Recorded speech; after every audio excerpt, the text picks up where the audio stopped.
रोजगार पर मार,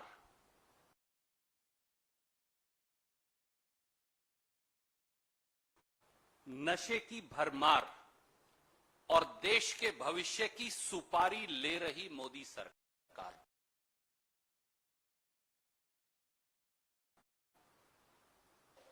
बहुत गंभीर, सनसनीखेज और चौंकाने वाले तथ्यों के साथ आज हम आपके बीच में हैं और कहीं न कहीं मन भी आहत है। मोदी सरकार का निशाना साफ है, देश की संपत्ति बेच देंगे,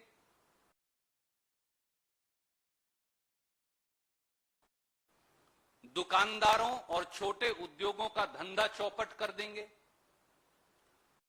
जो बचा उसे चंद कंपनियों को दे देंगे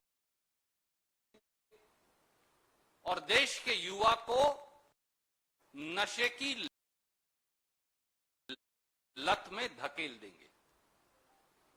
अब इन दो सनसनी खुलासों ने साफ कर दिया है कि मोदी सरकार ने देश के भविष्य को बेचने की सुपारी ले रखी है। यही है इनका खाएंगे, खिलाएंगे और सबको लुटवाएंगे मॉडल। मैं सीधा उन दोनों पहलुओं की आपसे चर्चा करूंगा। अमेजन ई कॉमर्स कंपनी द्वारा 8,546 करोड़ रुपए की रिश्वत क्यों और किसे दी गई?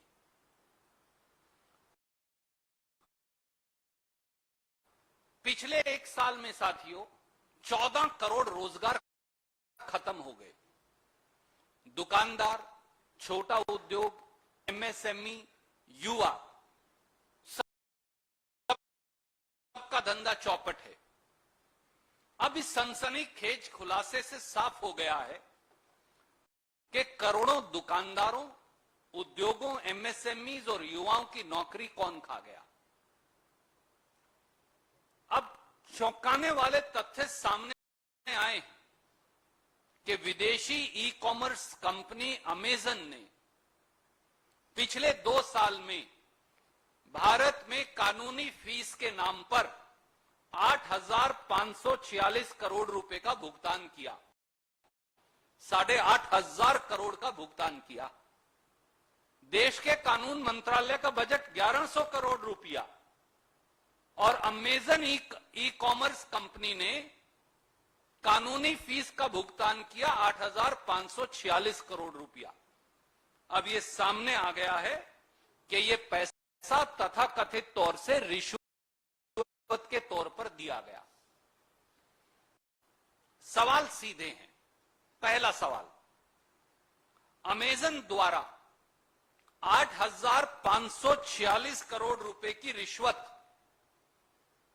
भारत में किस अधिकारी और किस सफेदपोश राजनेता को दी गई? दूसरा सवाल, क्या यह रिश्वत मोदी सरकार में कानून और नियम बदलने के लिए दी गई ताकि छोटे छोटे दुकानदारों का धंधा चौपट हो जाए और अमेजन जैसी ई कॉमर्स कंपनी का धंधा चल सके? तीसरा सवाल, अमेजन की 6 कंपनियों ने मिलकर 8,546 करोड़ का भुगतान किया। इन कंपनियों का परस्पर रिश्ता क्या है? इन कंपनियों का किस किस और कंपनी से व्यावसायिक रिश्ता है और यह पैसा निकालकर किसको व किस प्रकार से भुगतान किया गया? चौथा सवाल, अमेरिका और भारत दोनों में लॉबिंग और रिश्वतखोरी दोनों कानूनी अपराध हैं, इन पर प्रतिबंध है, हम ये जानते हैं।